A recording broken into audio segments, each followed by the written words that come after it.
Hi, it's Molly from the Semi-Retired MD team. Today's episode features a special guest, Dr. Lama Nordine from our 2025 Fast Fire to Freedom Summit. You'll hear how she overcame limiting beliefs and built a portfolio of 6 short-term rentals while working full-time as an academic nephrologist and raising 4 kids. Her story is a powerful reminder that you don't need to wait for the perfect time. Lama took imperfect action, figured things out along the way, and transformed herself into a confident, creative real estate investor with cash flow, tax savings, and freedom, all on her own terms. Whether you're juggling a demanding schedule or just need a push to start, this episode will show you what's possible when you dream big and take action. Let's dive in. We're very excited and fortunate to have Lama Nordine joining us today. Lama, can we start out by telling us a little bit about yourself? Absolutely. So I'm a nephrologist and I practice in academia. I'm in Iowa City, Iowa, and I've been a nephrologist for 10 years. My husband is a gastroenterologist, and together we have 4 kids, and we are loving raising them in this cute little community. It's a college town and very vibrant. And tell us about how you got started in real estate. Were both of you interested in it, and like how did you start the journey? So it started with you guys, semi-retired MD. I was sort of around COVID and twiddling my thumbs and, restless and unsure of the future, like all of us. And I came across, your Facebook page, and I just took it from there. I actually was one of the first people to sign up, but due to limiting beliefs, I didn't really take action until the following year. So tell us about that because I think a lot of people sometimes get very discouraged if they don't take immediate action. So talk to us about how you were able to, maybe get into it the second time around.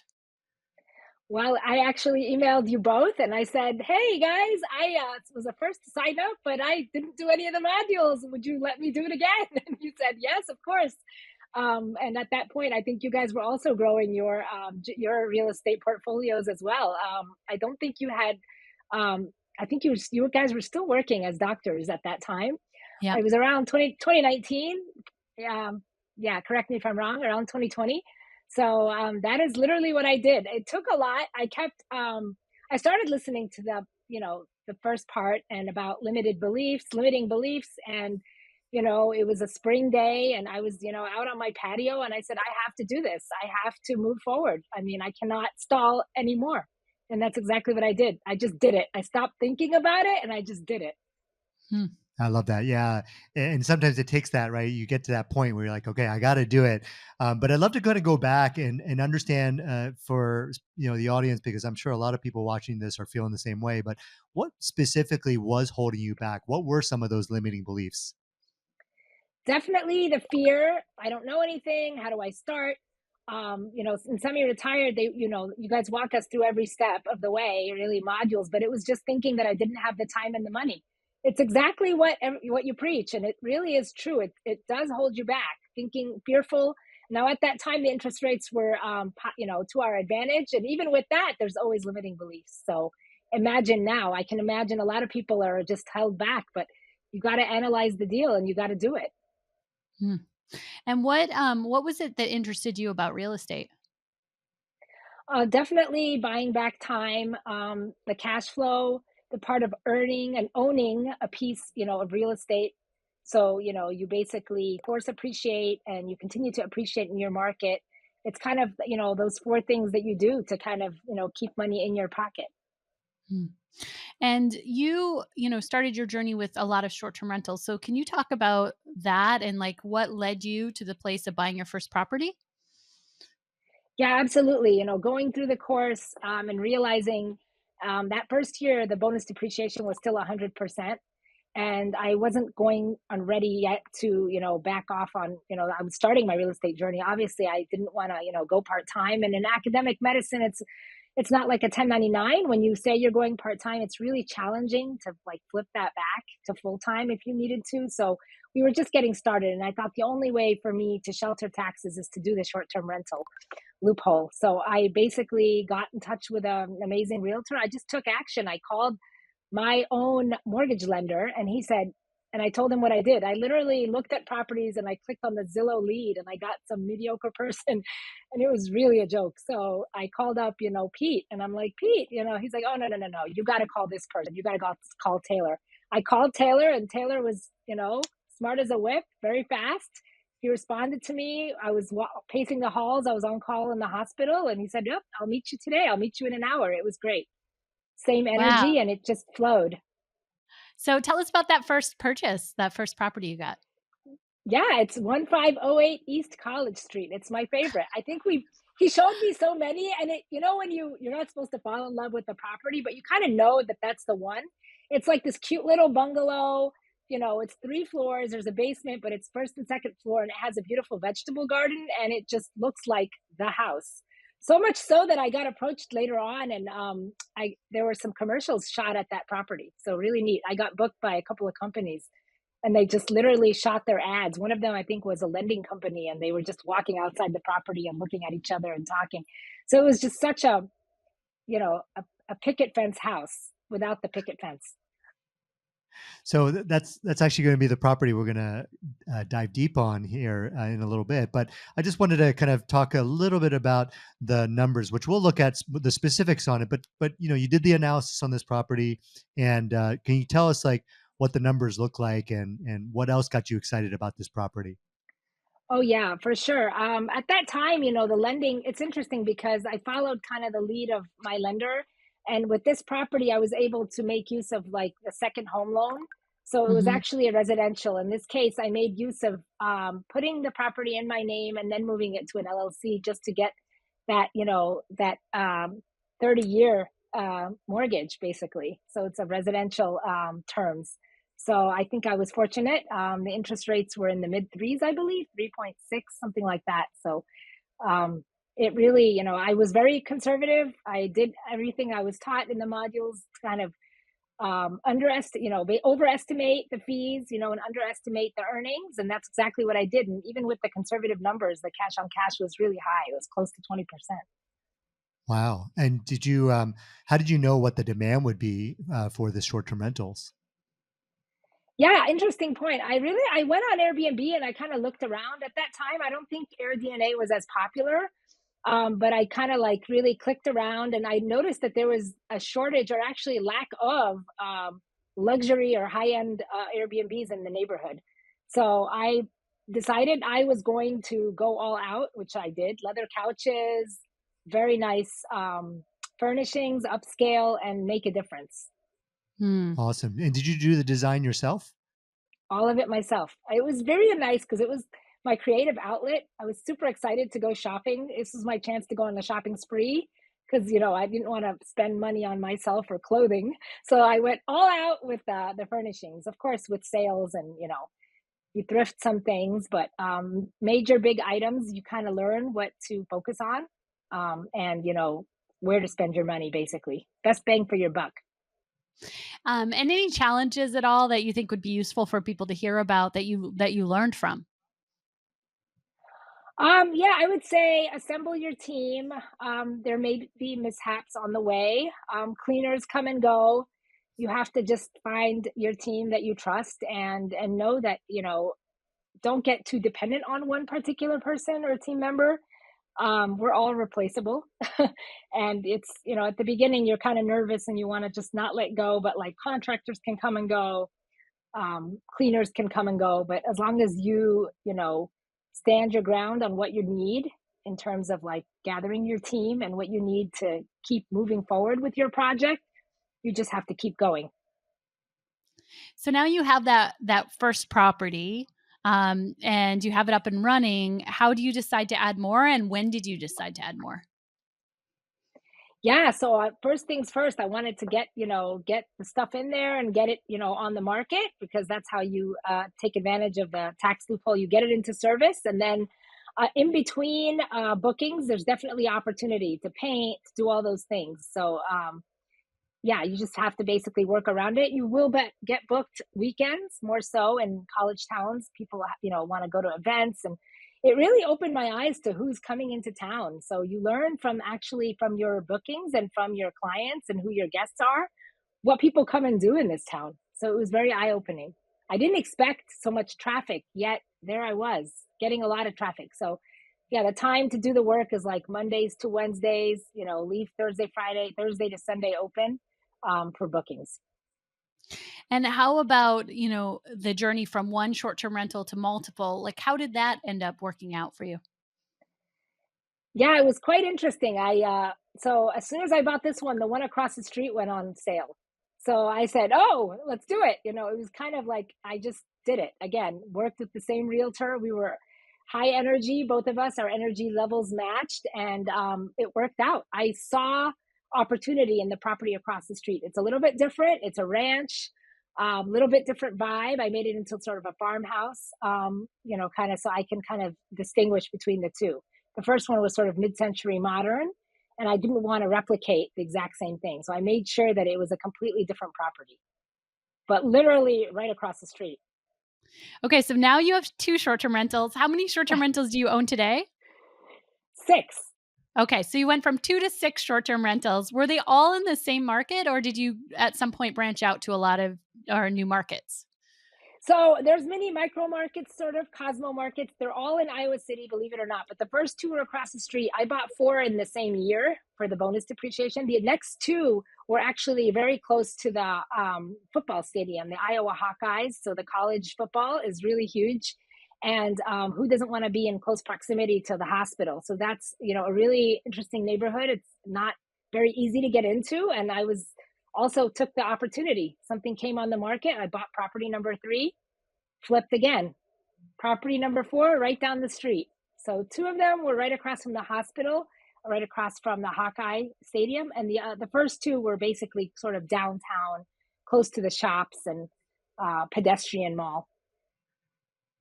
Can you talk to us about the tax benefits from those 6 properties and how that all worked out? Yeah, so the first 4 were in the same tax year where I made use of the 100% bonus depreciation, the short-term tax loophole, so they call it. And so I made sure to do a cost segregation analysis on each property. And I did so every house, I would say I had some forced depreciation, not as massive as, maybe my last 2, where I added a bedroom and I added an office and I added a laundry room. Those were massive projects. So those, got before and after cost seg analyses. The first 4, I just did a before. I didn't really do an after one because you have to make sure that the construction is worth it and the numbers make sense. So on average, you have to be adding about $50,000 in value, 50 or more in value to do an after cost segregation analysis. But yeah, making use of the cost segregation analysis, making sure you depreciate all the costs, everything you put in, all the furnishings. It was a really good year.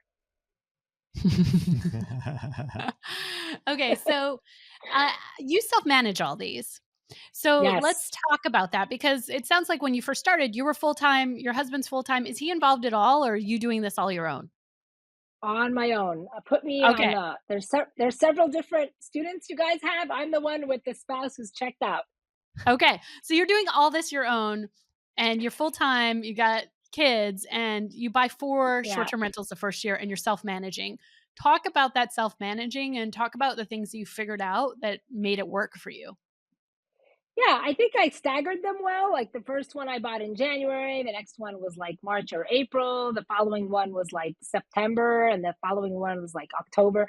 I think it worked out well because I never really felt that I was overwhelmed. I think just the proximity of the properties to each other, and just literally the contractor went from one and then across the street to the next, and then from that one to the other neighborhood and did the same one and then the next. So we were literally going from one to the other. And I can't say it was a piece of cake, but I can say that it's doable. Literally, I was managing everything from my cell phone, with the app. I had my cleaners and I'm in town. So that is kind of the upside of being, in the market. It's safe for me. But, that shouldn't, going outside of your market is also, that shouldn't scare you as long as you have your team. For Mhm. me, I mean, the fact that I was, within 7-minute drive of all these properties really, I think allowed me to be gutsy and take that move. Hmm. What kind of advice would you have for somebody who is watching this, saying to themselves like, "Oh wow, I'm so busy, I don't have the time for this." What would you say to them? I think that's a limiting belief. I mean, I have 4 active kids and my kids were younger back then. It's a limiting belief. It is doable. You have to put in, the effort and be organized and systematic and literally not dwell on it. You just take action. Starts with one step and it's amazing how things just flow. Hmm. Any efficiencies that you found or automations or things that you've done that make your portfolio easier to manage, self-manage? Yeah, I mean, through Airbnb, I would say the way that you guys have taught us, how to open up a bank account for each property, keep everything streamlined and clean. There's a debit card for each property. I only have one business credit card. Keeping things organized from the get go. I would say I could have done a better job in managing the bookkeeping. Maybe you might want to consider learning that, but maybe hiring it out. I'm still, struggling with that. I think this year I need to just hire out. I'm still, there's a balance between how much you want to oversee things, so that you make sure that the numbers are solid. And I think initially it's natural for an early investor to be hands on. And then when you trust the processes and systems in place, then you kind of back off. Schlecky locks, those are all automations. The way you pay your cleaners could be automated, things like that. Mhm. Have you hired a VA, a virtual assistant? Not yet, believe it or not, but I am in the process this year of I need one for sure. That's something Mm. that's on my bucket list of things to do. Awesome. So now we wanted to also talk about an experience that you had recently. We understand that you got audited, and so I can you did. share a little bit about that experience with us? Yeah, I think it was the first week of January. I got a letter and I go, IRS and, you are being audited is the scariest thing ever to read. I reached out to the community, right? To the EV Pro community. I'm like, oh my goodness. I posted in the tax chat. And it's funny, Kenji's like, okay, it's a holiday. First order of affairs, close the letter. Contact your CPA, a hall CPA on Monday. I'm like, no, no, I'm not doing that. I contacted my CPA the same day, but I did close the letter and I remember beautiful state, mindset, mindset, mindset. And I have to thank you for the coaching because it may be small to you or something that you say every day, but it really did help me. It helped me, walk through it. Of course, there's some times where you panic during the day, but then as long as you remember that you didn't do anything wrong and you literally have your systems in place. So, another back to the advice, what I would give is just, in addition to streamlining your business, into different LLCs and different bank accounts, make sure that you are hiring the correct people. You are hiring a good CPA that is, very knowledgeable in real estate. So, sort of a real estate friendly CPA and you are hiring a professional company for your cost segregation analysis. And tracking your hours so that you can show Definitely. that you have met the short-term rental tax loophole. And I know that that's something that you did and yeah, did all those pieces. And so I'm sure a lot of confidence came with knowing that you had done, you know, checked all those boxes Yep. really diligently, and had really not done anything wrong. Absolutely. And I could really confidently say I spent thousands of hours. Like I could have achieved, reps, but I didn't because I felt like I needed to prove that I'm doing less doctoring in my full-time job. Even though in academics you trade extra time, right, for less money. So it is doable, but I just felt that it would be hard. You would have to get a CPA on board with that from the get go that these are your hours, you're working full time. I think because of the overlap and being so busy from one property to another, that's something that I could have taken advantage of in retrospect and actually done it and proved that I did, qualify for reps. But I didn't take those hours. I did, the combining all the hours, 500 hours and greater than anybody else, um, and still qualified for the loophole. Wanted to clarify for the audience a little bit. Could you share what specifically they were questioning? Like, what were they challenging you on? Well, yeah, first they actually wanted a list of all the bank accounts. It was like, okay, here they are, you know. And interestingly, by then I had also acquired several long-term rentals. So I had some condos in another part, in a different area, in not in Iowa City, in North Liberty. They're 10 minutes away. But point being, they wanted every single, we want extra documentation. Fine, I had that. So we submitted that. And at this time, what was happening is the administration was also changing and people were getting fired. So it took like the fifth IRS agent. I guess they kept getting fired and we didn't know like what was going on in the back end. So we just waited and waited and waited until finally I got another letter from the IRS. So a double whammy. Oh, we want to also audit 2023. So not only was it 2022, they wanted to audit 2023 taxes. So that's when I kind of got a little bit nervous, but I worked with a good CPA and he said, listen, they're wanting you on the phone. It's very, very normal. They talked me off the ledge, basically. They said, listen, we're dealing, even though the percentages of getting audited are very low, he said it was something between 0.5 and 2%. So I'm one of the lucky minorities. People who get audited, but basically that it's very common in an audit to have for the IRS agent to want to speak to you on the phone to clarify any questions they may have. So that's exactly what we did. We got on the phone. It was, I did it. I, talked to an IRS auditor in the presence of my CPA, obviously. And it was, these people are human beings just like me and you. It's very interesting and very it's very eye-opening when you talk to a person and they're local people. He said, listen, I'm from Des Moines. He told me about himself and he has experience in doing some flips, so some real estate. And we got to the cut to the chase, just asking me simple questions for clarity about my life, my job, my kids. And at the end of the meeting, he was only interested in one particular part of the audit. So nothing stood out except one thing they wanted to know. It was the cost segregation analysis. And luckily, I had hired a really good cost seg analysis person, engineering tax services, and that's on like your vendor list. And luckily, with the fees that you pay, come actual auditing like Protection. services. Yeah, protection. Yeah. So they basically now it's in their hands. So it's between the IRS, the CPA, and the engineering tax services company. I feel so reassured by that because like it's like one of the best engineering tax services companies in the nation. So this person does this day in and day out. So I have full confidence.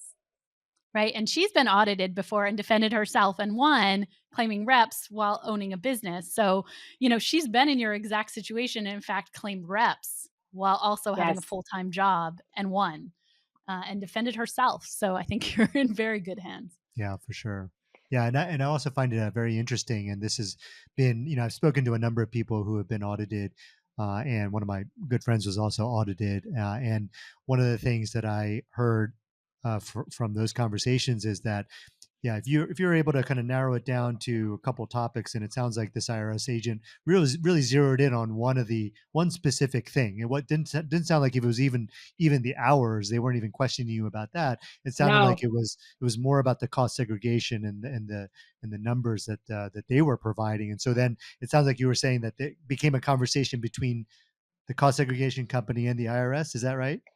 Yeah, and the cost segregation company have yet to meet with the IRS person. It became like the CPA and them, all three of us. I was listening and answering, whatever questions he asked me. But he said, "This is the most aggressive cost segregation analysis I've ever seen." It's funny because the CPA guy told me after the phone call, he says that all the time. Like every single agent says that, And what was even more reassuring, is, as chatting and talking to other empire builders, this is the same exact scenario has happened to two other empire builders on the West Coast. And it was also regarding the cost segregation analysis and they won. And it was also with the same company.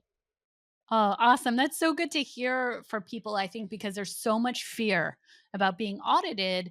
And so many people don't take the tax benefits that they actually earn because they have that fear of being audited.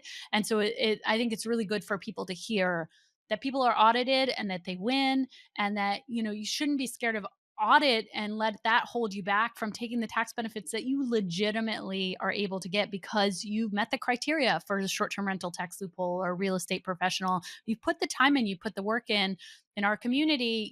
We keep good time logs, right? We track what our activities and what we're doing and the time we're spending on them, so we're able to produce our logs if this does happen, in the rare occurrence. So I think it's a really important message for everybody to hear. So I thank you for being open to discuss it. Oh, absolutely. All the shopping hours, I'm telling you, it was hundreds, close to thousands. A lot of hours were spent shopping because I was really enjoying the process. So I have all the receipts, every single receipt, and you upload those into the QuickBooks online, and then you categorize them, and yeah, you keep organized. Yeah. Well, so talk to people about how you get hours with short-term rentals, because I think a lot of people hear, "Oh, I'm going to buy one short-term rental. I have 100 hours and more than anyone else. How am I going to get those 100 hours?" And oftentimes we explain, that through due diligence you're going to get hours, but then after hours, after you close, there's so many hours you can get setting it up and doing that kind of stuff like shopping. Can you talk through some of those activities that really gave you a lot of hours? Oh yeah, absolutely. Basically, the shopping took a lot. Basically, picking out items, talking to your construction team, or the people doing some work for you. Even us, we did hands-on work, like paint when we needed to, fixing minor things. I did drag my husband into it a little bit, but for the most part, yeah, I had my sleeves all up, and it's very easy to get the hours because you literally are doing every single thing. Like you are hiring out people to help you, but you are spending the time to find the crew to pick out, to shop, to set things up, to get your Airbnb, to get your photographer, to put it on the market, to observe, right? The enemy method, or looking at other people's numbers and seeing how your rates compare. All of this is hours spent, and legal hours spent towards the short term rental time. And when you look across your portfolio now, you have short-term rentals, you have long-term rentals.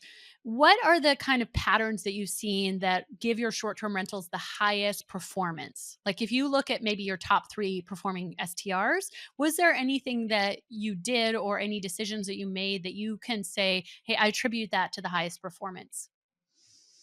Yeah, I think, honestly, the photography is very important. Like the flowers that I put out at the mums, I was called the crazy mum lady by the photographer because every single time I would retake photos, I would wait until the fall. It was beautiful, oversized mums.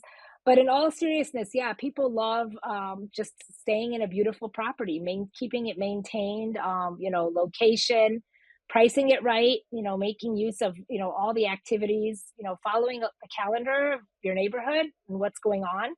So those 7 football, home football games is really when you can make significant amount, because the upcharge, I mean, it becomes crazy. Like there's not a single hotel room in town, and people want to come and stay for the whole weekend for the home games. So yeah, just keeping track, and mainly, keeping your property distinct from other properties. So again, I was one of the first to do the upscale Airbnb in College Town. And after I did it, like the next following year, you would see all these other properties pop up that weren't there. So I kind of took that as I'm proud of myself. People are copying me. Yeah. And then, you have photo shoots happening at your property. Can you talk to people about that? We've actually had that happen at one of Mhm. our properties too, and you can charge more for that. So, can you talk a little bit about it? Yeah. So they actually approached me through, they just booked the night. It wasn't like, so there's a website that I think we've come across in our discussions called Peer Space, where you can Mhm. actually list your house, and they can book it by the hour, but they just booked the whole day. And one of the other crazes that happened was, I don't know how much you guys follow the women's NBA, the WNBA, but Caitlin Clark, out of Iowa. So we watched her rise to stardom. And, during her college years, one of the, I think it was ESPN, they actually made a sort of like a little series about her and three other players.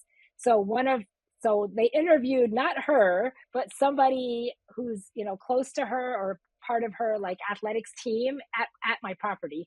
So that was really cool because I found out from the construction guy that, oh my God, they have, they've, blacked out everything. There's trucks everywhere. There's lighting, and they've closed out all the windows. So that's when we knew somebody was famous.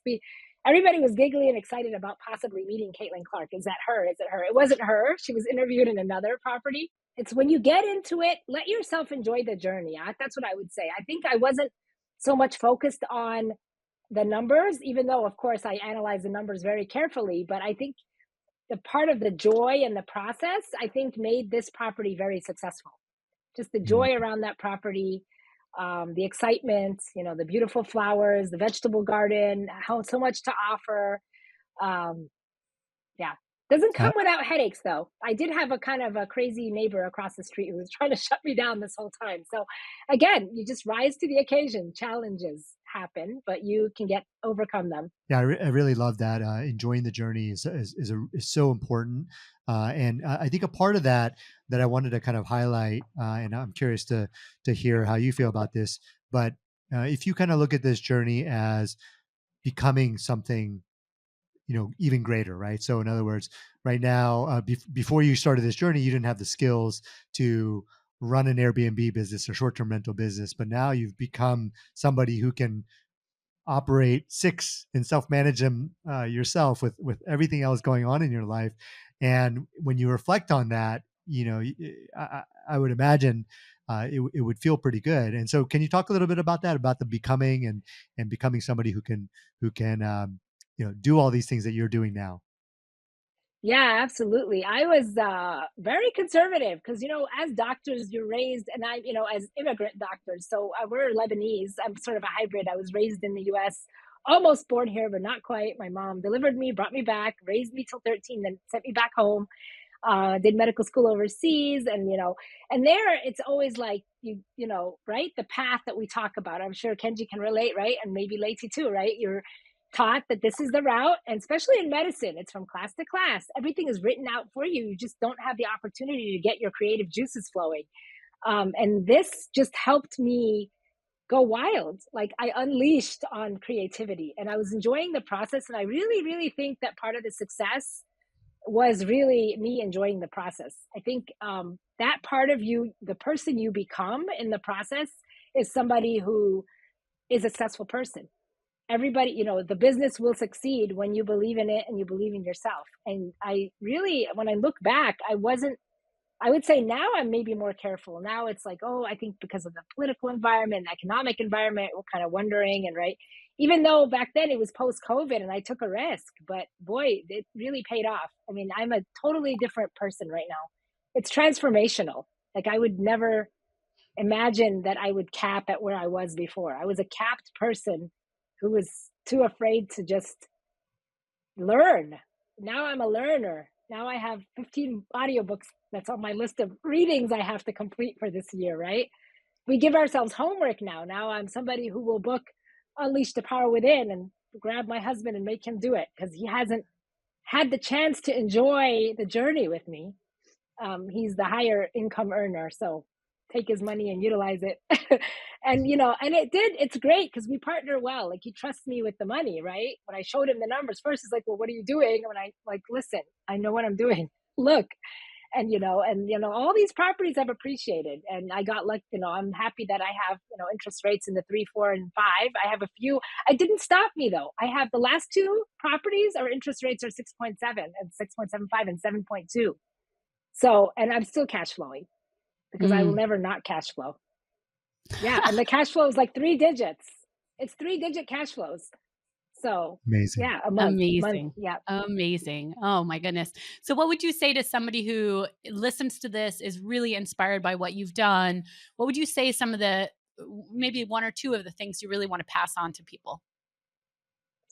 I would say follow your gut. Follow your gut. If you think you want to do something different and branch out, and if you want to, become a real estate investor, you can do that. I did not know anything about finance, and that's a weak point. They don't teach us anything in medical school.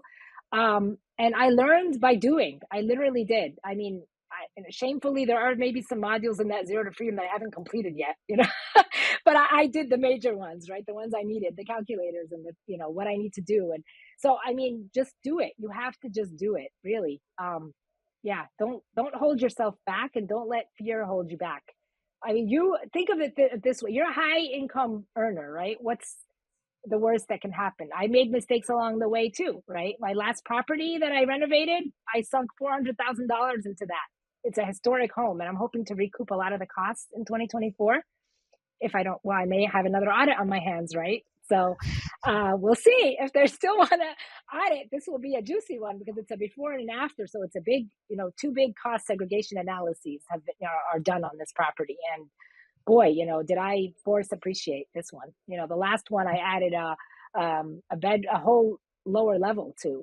So, and a whole backyard and a retaining wall. So lots of forced appreciation. So I'm hoping to sell that one next year and 1031 into a multifamily. That's still on my list. So dream big, dream big. Do not let yourself, don't cap yourself. Don't be your own enemy. Dream big, and really you can do it. And at that time, I wasn't partnering with anybody. I was partnering with semi-retired modules, right? Listening and doing and doing and creating my team. Now it's like there's so many opportunities, and this opened up. It's just like Pandora's box. There's so many things that are attainable now. Now you talk about buying multifamily, right, with other people. It's amazing. Beautiful. Well, I'm really excited for everyone to see that first short-term rental of yours. Thank you so much, Lama, for your time and for sharing your journey with us. Thank you for having me.